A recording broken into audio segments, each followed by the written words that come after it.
السلام علیکم ورحمۃ اللہ وبرکاتہ۔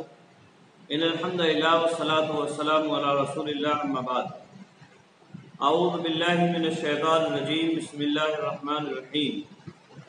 یستفتونک قل اللہ یفتیکم فی الکلالہ ان امرؤ ہلک لیس له ولد وله اخت فلها نصف ما ترک وهو يرثها ان لم يكن لها ولد فإن كانت اثنتين فلهما الثلثان مما ترك وإن كانوا إخوة رجال ونساء فللذكر مثل حظ الأنثيين يبين الله لكم أن تضلوا والله بكل شيء عليم۔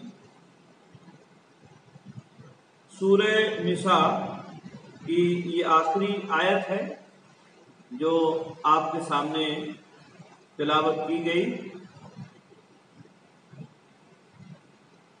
اور یہ بھی آیت کریمہ وراثت سے متعلق ہے، جس میں اللہ رب العالمین نے بہن اور بھائی کے ترکے کا ذکر فرمایا ہے۔ یہ تیسری آیت ہے جس میں وراثت سے متعلق تفصیلاً اللہ رب العالمین نے احکام بیان فرمائے ہیں۔ اس سے پہلے دو آیتیں آپ کے سامنے رکھی گئی۔ اللہ رب العالمین فرماتا ہے یستفتونک، وہ آپ سے استفتاء طلب کرتے ہیں، یعنی فتویٰ مانگتے ہیں، پوچھتے ہیں آپ سے سوال۔ کلالہ کے سلسلے میں کس کے بارے میں پوچھتے ہیں اس کا ذکر نہیں ہے، لیکن جو جواب اللہ رب العالمین نے دیا ہے اس سے بات واضح ہوتی ہے کس تعلق سے یہ فتویٰ پوچھا جا رہا ہے۔ یعنی وراثت کے احکام سے متعلق یہ فتوے طلب کر رہے ہیں، پوچھ رہے ہیں، سوال کر رہے ہیں نبی اکرم صلی اللہ علیہ وسلم سے۔ اللہ رب العالمین نے فرمایا قل اللہ، قل کہہ دیجئے، اے نبی اکرم صلی اللہ علیہ وسلم کہہ دیجئے، اللہ یفتیکم فی الکلالہ، اللہ تم کو فتویٰ دیتا ہے کلالہ کے سلسلے میں۔ یعنی کلالہ کے بارے میں اللہ رب العالمین تمہیں فتویٰ دے رہا ہے، تم فتویٰ طلب کر رہے ہو، اللہ رب العالمین کلالہ کے سلسلے میں تمہیں فتویٰ دے رہا ہے۔ اور کلالہ کسے کہتے ہیں، اس سے پہلے اس کے بارے میں بتلایا گیا، یعنی ایسا شخص جو اصل اور فرع دونوں سے محروم، یعنی نہ اس کا باپ ہو اور نہ ہی بیٹا ہو۔ اور یہی تعریف اس آیت کریمہ سے سمجھ میں آتی، جیسا کہ ابھی واضح ہوگا، جبکہ بعض علماء نے یہ بات بھی کہی ہے کہ کلالہ اس کو کہا جاتا ہے جس کی اولاد نہ ہو، جس کی اولاد نہ ہو اسے کلالہ کہا جاتا ہے، لیکن یہ بات صحیح نہیں ہے۔ کلالہ اس آدمی کو کہا جاتا ہے جس کا باپ نہ ہو یا اسی طرح سے اس کا بیٹا نہ ہو۔ لیکن یاد رہے باپ میں دادا بھی شامل ہوتا ہے، ایسی بیٹے میں پوتے وغیرہ بھی شامل ہوتے ہیں۔ تو کلالہ مطلب ایسا آدمی یا عورت جس کا باپ دادا وغیرہ میں سے کوئی نہ ہو اور اسی طرح سے بیٹے یا اولاد میں سے کوئی نہ ہو۔ تو اللہ رب العالمین نے فرمایا اے نبی آپ کہیے کہ اللہ رب العالمین تمہیں فتویٰ دے رہا ہے کلالہ سے متعلق، ان امرؤ ہلک لیس لہ ولد ولہ اخت، کہ اگر کوئی آدمی، ان امرؤ اگر کوئی آدمی ہلاک ہو گیا، اے ماتا مر گیا، انتقال کر گیا، لیس لہ ولد اور اس کی اولاد نہیں، اس کے لڑکا وغیرہ میں سے کوئی نہیں، فلہ اخت اور اس کی بہن ہے، فلہا نصف تو اسے آدھا حصہ ملے گا۔ یہ بہن ہے یہ، تو اسے حصہ ملے گا، کتنا ملے گا؟ آدھا، ما ترکا، اس میں سے جو اس نے چھوڑا ہے، یعنی میت نے، مرنے والے نے، ہلاک ہونے والے نے جو چھوڑا ہے تو بہن کو آدھا ملے گا۔ وَهُوَ يَرِثُهَا إِن لَّمْ يَكُن لَّهَا وَلَدٌ، اور وہ وارث ہوگا اس بہن کا اگر بہن کے اولاد نہیں، یعنی یہ ایسی صورت میں بہن کلالہ ہو جائے گی، یعنی یہ آدمی اگر مر رہا ہے تو بہن کو جو ہے آدھا ملے گا، ایک بہن ہے، اور اگر بہن کا انتقال ہو رہا ہے ایسی صورت میں تو یہ وارث ہوگا اگر اس کی اولاد نہیں ہے، کس کی؟ ان بہن کی کوئی اولاد نہیں ہے، تو ایسی صورت میں یہ وارث ہوگا، اور بہن کے بیٹا نہیں ہے۔ آئی بات میں؟ ہاں، تو یہاں آیت کریمہ سے یہ بات ایک دم واضح ہے کہ کلالہ آدمی یا عورت وہ ہے جس کی اولاد نہ ہو، یہ ایک دم نص سے بات معلوم ہو رہی ہے۔ اور اسی طرح سے کلالہ میں باپ نہ ہونے کی بات بھی اسی آیت کریمہ سے معلوم ہو رہی ہے۔ وہ کیسے معلوم ہو رہی ہے کہ یہاں اللہ رب العالمین نے بہن کا آدھا حصہ بیان فرمایا، یا اسی طرح سے اس آدمی کا جس کی بہن کلالہ ہے اس کو بہن کا وارث بتلایا، یہ بہن بھائی کے مال میں، یا اسی طرح سے بھائی بہن کے مال میں اسی صورت میں وارث ہو سکتے ہیں جب ان کے باپ نہ، اگر باپ موجود ہے تو ایسی صورت میں بہن بھائی یہ وارث نہیں ہو سکتے۔ اور یہاں اللہ رب العالمین بہن بھائیوں کا ایک دوسرے کی میراث میں حصہ بتلا رہا ہے، اس کا مطلب یہ ہوا کہ کلالہ میں باپ بھی نہیں ہوتا ہے، اسی کو کہا جاتا ہے اشارۃ النص، یعنی نص کا جو اشارہ ہے اس سے یہ بات معلوم ہو رہی ہے کہ باپ بھی کلالہ میں نہیں ہوتا ہے۔ ہاں، تو یہاں یہ بات معلوم ہوئی کہ کلالہ یعنی جس کا باپ نہیں ہے اور اسی طرح سے اس کی اولاد نہیں ہے، اس کے ایک بہن ہے تو بہن کو آدھا ملے گا، اور اگر بھائی ایک ہے تو وہ اس کا وارث ہوگا۔ وارث ہوگا یہاں حصہ نہیں بتلایا اللہ رب العالمین، کیوں؟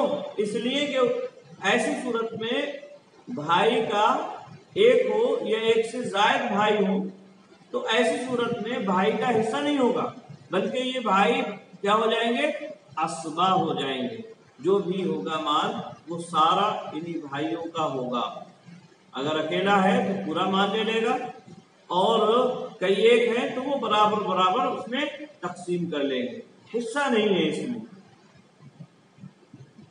آدھا یا تہائی یا 2/3 یا 8واں یا 6واں، اس طرح کا کوئی حصہ نہیں ہے، بلکہ جو بھی ہوگا پورا مان لے لے گا۔ اسبا کہتے ہیں ایسا وارث جو ذوی الفروض کی عدم موجودگی میں سارے مال کا وارث ہوتا ہے، اور اگر ذوی الفروض حصے والے موجود ہیں تو ان کے حصے کے بعد یہ بچے ہوئے مال کا وارث ہوتا ہے۔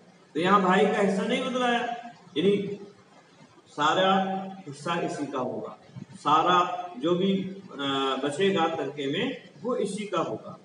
ایک عورت ہے، ایک بہن ہے، تو یہ حالت ہوگی فَإِن كَانَتْ اثْنَتَيْنِ فَلَهُمَا الثُّلُثَانِ مِمَّا تَرَكَ، اور پس وہ 2 ہیں، یعنی بہنیں 2 ہیں، اور اسی طرح سے 2 سے زائد بھی ہو سکتی ہیں، 3 ہیں، 4 ہیں، کم از کم یہاں ذکر فرمایا کہ 2 ہیں، اور 2 سے زائد ہیں تب بھی یہی حکم ہوگا۔